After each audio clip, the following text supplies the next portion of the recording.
ನಮಸ್ಕಾರ ಎಲ್ಲರಿಗೂ ಚಕ್ರವರ್ತಿ ಯೂಟ್ಯೂಬ್ ಚಾನಲ್ಗೆ ಸ್ವಾಗತ ಮತ್ತು ಸುಸ್ವಾಗತ.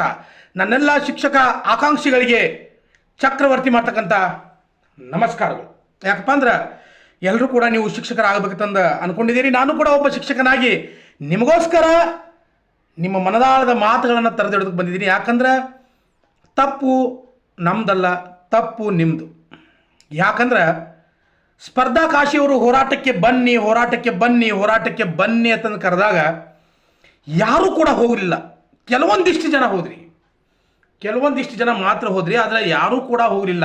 ಯಾರೋ ಒಬ್ರು ಹೋರಾಟ ಮಾಡ್ತಾರ, ನಮಗೆ ಲಾಭ ಆದ್ರೆ ಸಾಕು ಅನ್ನೋ ಮನೋಭಾವನೆಯನ್ನು ನಾವು ಏನು ಇಟ್ಕೊಂಡು ಕೂತಿದ್ವು ಅಲ್ಲ, ಅದೇ ಇವತ್ತು ನಮ್ಮನ್ನು ಏನು ಮಾಡಾಕತ್ತದಪ್ಪ ಅಂದ್ರೆ ತಿನ್ನಾಗದ. ಸ್ಪರ್ಧಾ ಕಾಶಿಯವರಿಗೆ ಚಕ್ರವರ್ತಿ ಮಾಡ್ತಕ್ಕಂಥ ಹೃದಯಪೂರ್ವಕವಾಗಿರ್ತಕ್ಕಂಥ ಅವರಿಗೆ ನಾನು ಧನ್ಯವಾದಗಳನ್ನ ಹೇಳ್ತೀನಿ. ಕಾರಣ ಇಷ್ಟೇ, ಅವರ ಒಂದು ಪರಿಶ್ರಮ, ಅವರ ಒಂದು ಹೋರಾಟದ ಫಲವಾಗಿ ಇವತ್ತು ಶಿಕ್ಷಕರ ನೇಮಕಾತಿ ಪ್ರಾರಂಭ ಆಗ್ಯದ. ಎಷ್ಟೋ ನನ್ನ ಅಭ್ಯರ್ಥಿಗಳಿಗೆ ವಯಸ್ಸಿನ ಸಡಿಲಿಕೆ ಕೊಡಬೇಕಾಗಿತ್ತು, ಸರ್ಕಾರ ಕೊಡಬೇಕಾಗಿತ್ತು. ಇವತ್ತಿಗೂ ಏನು ಕಾಲು ಮಿಂಚಿಲ್ಲ. ಎಲ್ಲರೂ ಹೇಳ್ಬೇಕು, ಅದಕ್ಕೆ ಕಮೆಂಟ್ ಮಾಡೋದ್ರಿಂದ ಆಗೋದಿಲ್ಲ. ದಯವಿಟ್ಟು ಈಗ ಅಥವಾ ನಾನೊಬ್ಬ ಬಂದು ವಿಡಿಯೋ ಮಾಡಿ ನಾನು ನಿಮ್ಮ ಕಡೆಯಿಂದ ವ್ಯೂಸು ಲೈಕ್ಸ್ ತೊಗೊಂಡು ಆಮೇಲೆ ನೀವು ನನ್ನ ಕಮೆಂಟ್ ಮಾಡೋದ್ರಿಂದ ಆಗ್ತಿತ್ತು ತಪ್ಪು ಕಲ್ಪನೆ ಇದು. ಅಥವಾ ನಾನು ನಿಮ್ಮ ಒಂದು ವ್ಯೂಸ್ಗಾಗಿ ಲೈಕ್ಸ್ಗಾಗಿ ಇಲ್ಲಿ ವಿಡಿಯೋ ಮಾಡೋದಕ್ಕೆ ಬಂದಿಲ್ಲ. ನೀವು ಹೋರಾಟದ ಮನೋಭಾವನೆಯನ್ನು ನೀವು ಬೆಳೆಸ್ಕೊಳ್ಬೇಕು, ನೀವು ಅದರಿಂದ ಹೊರಗಡೆ ಬರಬೇಕು. ಹಾಂ, ಏಜ್ ರಿಲ್ಯಾಕ್ಷನ್ ಆಗಬೇಕು. ಹೌದು, ಆಗಲೇಬೇಕು, ಕಂಪಲ್ಸರಿ ಆಗ್ಬೇಕು. ಯಾಕಂದರೆ ಎಷ್ಟೋ ನನ್ನ ಶಿಕ್ಷಕ ಆಕಾಂಕ್ಷಿಗಳಿಗೆ ಇದು ಮೊದಲನೇ ಸಲ ಇರ್ಬೇಕು ರೀ, ಅಥವಾ ಇದಕ್ಕೆ ಕೊನೆಯೂ ಆಗ್ಬೋದು. ಎಷ್ಟೋ ಜನರಿಗೆ ಮೊದಲೇ ಸಲ ಇದು ಅವಕಾಶ ಸಿಕ್ಕಿರ್ತಕ್ಕಂಥದ್ದು, ಮತ್ತು ಇದು ಕೊನೆ. ಅದು ಮೊದಲನೇ ಸಲ ಹೆಂಗೆ ಸಿಕ್ಕದಪ್ಪ ಅಂದ್ರೆ ಡಿಸ್ಟ್ರಿಕ್ಟ್ ವೈಸ್ ಒಂದು PSTR ಒಂದೊಂದು ಜಿಲ್ಲೆಗೆ 1 2 ಅಥವಾ 3 ಬಹಳ ಆಯಿತು, 1 or 2 ಒಂದು ಜಿಲ್ಲೆಗೆ. ವಾ, ಮಧು ಬಂಗಾರಪ್ಪನವ್ರಿಗೆ ಚಪ್ಪಾಳೆ ಅಲ್ಲ, ಹೊಡಿಬೇಕಾದ್ರಲ್ಲೇ. ಯಾಕಂದ್ರೆ ನಾನ್ HKದವ್ರು 100, HKದವ್ರು 800. ನಾವೇನು ತಿಳ್ಕೊಂಡಿದ್ವಿ, ಒಂದು 5,000 ಆಗ್ಬೋದು PSTR. ಓವರಾಲ್ ವಿಚಾರ ಮಾಡಿದ್ವಿ ನಾವು. ಒಬ್ಬೊಬ್ರು ವಿಚಾರ ಮಾಡಿದ್ರು, ಹೋದ್ಸಲೇ GPT ಜಾಸ್ತಿ ಆಗ್ಯದ, ಈ ಸಲ PSTR ಒಂದು 10,000 ಕರಿಬೋದು. ಯಾಕಂದ್ರೆ ಜಾಸ್ತಿ ವೇಕೆನ್ಸಿ ಇರೋದೇ PSTRದು. ಎಲ್ಲ ಆಶೆಗಳನ್ನ ತೋರಿಸ್ಬಿಟ್ಟು ಆ ಕಡೆ 800, ಈ ಕಡೆ 100 ಮಾಡಿದ್ದಾರೆ PSTR. ಒಂದು ಜಿಲ್ಲೆಗೆ 1 ಅಥವಾ 2. ಇನ್ನು HSTR ವಿಚಾರ ಬಂದಾಗ ಮ್ಯಾಥಮೆಟಿಕ್ಸ್ ಟೀಚರ್ಸೇ ಇಲ್ಲ ಅಲ್ಲಿ. ಇದು ಏನು ನಡೆದದ ಅನ್ನೋದು ಅರ್ಥ ಆಗಲಿಲ್ಲ ನನಗೆ. ತಪ್ಪು ಅವ್ರದಲ್ಲ, ತಪ್ಪು ಮಧು ಬಂಗಾರಪ್ಪನವ್ರದಲ್ಲ, ತಪ್ಪು ನಿಮ್ದೆಲ್ಲ ಅದ ಇವತ್ತು. ಅದ್ರ ಜೊತೆಗೆ ಸಿಲೆಬಸ್ ಬಿಟ್ಟಿದ್ದಾರೆ ಇಲ್ಲಿ. ಸಿಲೆಬಸ್ ನೋಡಿದ್ರೆ ಅಂತ ಅವನವನು ಸಿಲೆಬಸ್ ಬಿಟ್ಟಿದ್ದಾನೆ ಓದಾಕ 45 ದಿನ ಟೈಮ್ ಬೇಕು. ಇಲ್ಲಿ ಆ ಒಂದು ಶಿಕ್ಷಕ ಆಕಾಂಕ್ಷಿಗಳಿಗೆ ಕೆಲವೊಂದಿಷ್ಟು ಓದೋದಕ್ಕೆ ಅವಕಾಶ ಆದರೂ ಬೇಕಲ್ಲ. ಅಟ್ಲೀಸ್ಟ್ ಒಂದು ನವೆಂಬರ್ ಕೊನೆ ವಾರ ಅಥವಾ ಡಿಸೆಂಬರ್ ಮೊದಲನೇ ವಾರದವರೆಗೆ ಆದರೂ ಒಂದು ಪರೀಕ್ಷೆಯನ್ನು ಬರೀತಕ್ಕಂಥ ದಿನಾಂಕವನ್ನು ವಿಸ್ತರಣೆ ಮಾಡಿಕೊಟ್ಟಿದ್ರೆ ಅದು ಏನು ಎಲ್ಲರಿಗೂ ಚಲೋ ಆಗ್ತದೆ. ಅದು ಒಬ್ಬರಿಗೆ ಅಲ್ಲ, ಪ್ರತಿಯೊಬ್ಬರಿಗೂ. PSTR ಪೋಸ್ಟ್ ಒಂದು ಅಟ್ಲೀಸ್ಟ್ 10,000 ಬೇಡ, 5,000 ಬೇಡ, ಒಂದು 3,000 ಆದರೂ ಕರೆದಿದ್ರೆ, ಒಂದು 3,000 ಆದರೂ ಕರೆದಿದ್ರೆ ಎಷ್ಟೋ ಆಗ್ತಿತ್ತಲ್ಲ. ಆ ಕಡೆ ಒಂದು 3,000, ಈ ಕಡೆ ಒಂದು 3,000, ಒಂದು 6,000. ಜಾಸ್ತಿ ಬೇಡ ನಮಗೆ. ಹಾಂ, ಒಂದು 6,000 ಆ ಕಡೆ ಒಂದು 3, ಈ ಕಡೆ ಒಂದು 3 ಮಾಡಿದ್ರೆ ಎಷ್ಟೋ ನಮ್ಮ ಅಭ್ಯರ್ಥಿಗಳು ಖುಷಿಯಾಗಿ ಬರಿತಿದ್ರು. ಇದು ಡಿಸ್ಟ್ರಿಕ್ಟ್ ವೈಸ್ 1 ಅಥವಾ 2 ಸೀಟ್ ಬರ್ತಾವಲ್ಲ, ಏನು ಓದಬೇಕು, ಸಮಯ ಇಲ್ಲ. ಹಾಂ, ವಯಸ್ಸಿನ ಸಡಿಲಿಕೆ ಇಲ್ಲ. ಸಿಲೆಬಸ್ ನೋಡಿದ್ರೆ ಅವನು ಊರ್ಲಾಕೊಂಡು ಸಾಯ್ಬೇಕು ನೋಡ್ರಿ, ಖರೇನೆ ಊರ್ಲಾಕೊಂಡು ಸಾಯ್ಬೇಕು. ಆ ರೀತಿ ಸಿಲೆಬಸ್ ಇವ್ರು ಇಟ್ಟಿದ್ದಾರೆ. ನಾವು KS ಎಕ್ಸಾಮ್ ಬರೆಯಾಕದೇವೋ, IAS ಎಕ್ಸಾಮ್ ಬರೆಯಾಕದೇವೋ ಒಂದು ನನಗೆ ಅರ್ಥ ಆಗಂಗಿಲ್ಲ. ನಾವು ಟೀಚರ್ ಆಗೋದು ಬದಲಿ ಹಜಾಮತಿ ಮಾಡೋದು ಚಲೋ ರೀ. ಒಂದು ರೇಜನ್ ಪನ ಒಂದು ಕತ್ರಿ ಅವನವನು 1 ತಿಂಗಳು ಟ್ರೈನಿಂಗ್ ತೊಗೊಂಡ್ರೆ ಒಂದು ತಲೆ ಮತ್ತು ಗಡ್ಡ ಬೋಯಿಸಿದ್ರೆ 70-80 ರೂಪಾಯಿ ಸಿಗ್ತದೆ. ಖರೇನೆ ಸಿಗ್ತದೆ ರೀ.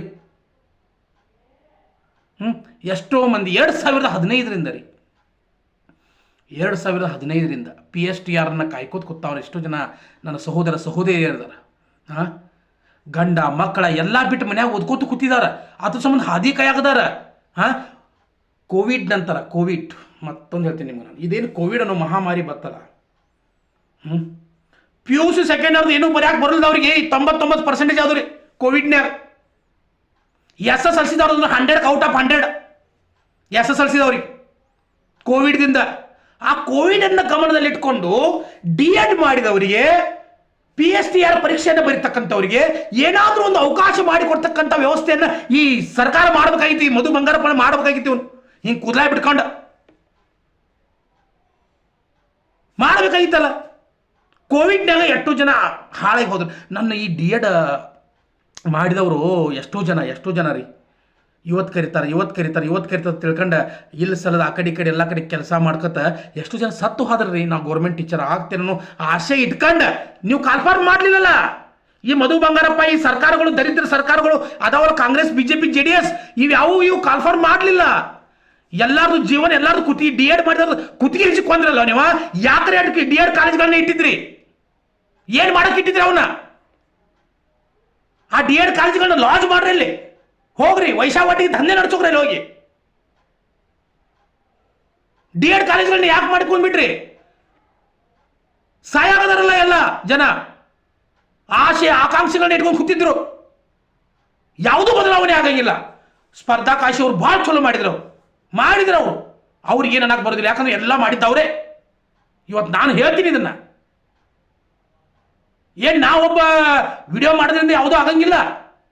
ನನ್ನ ಮನಸ್ಸಿನ ಭಾವನೆಗಳನ್ನ ವ್ಯಕ್ತಪಡಿಸೋದಿನ ಅಷ್ಟೇ. ನಾನು ಇಲ್ಲಿ DED ಮಾಡಿದವ್ರು ಏನು ಮಾಡಬೇಕು? ಎಷ್ಟೋ ಜನ ಸತ್ತು ಹೋದ್ರಿ. ಎಷ್ಟೋ ಜನರಿಗೆ ಇದೇ ಕೊನೆಯ ಅವಕಾಶ.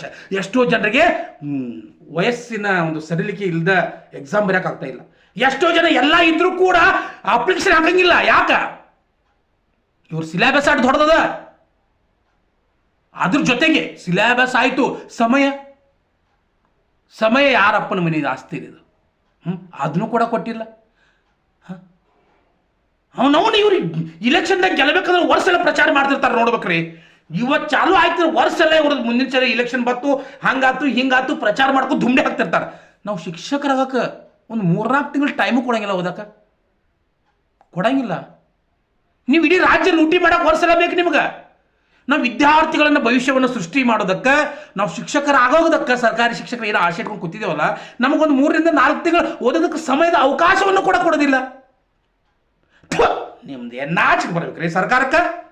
ಮಧು ಬಂಗಾರಪ್ಪಗ ಗೊತ್ತಿಲ್ಲ. ಕಾನ್ವೆಂಟ್ ಶಾಲೆಗಳನ್ನ, ಪ್ರೈವೇಟ್ ಖಾಸಗಿ ಶಾಲೆಗಳನ್ನ ಉದ್ಧಾರ ಮಾಡ್ತಕ್ಕಂಥ ಶಿಕ್ಷಣ ಮಂತ್ರಿ ಇವನು ಮಧು ಬಂಗಾರಪ್ಪ.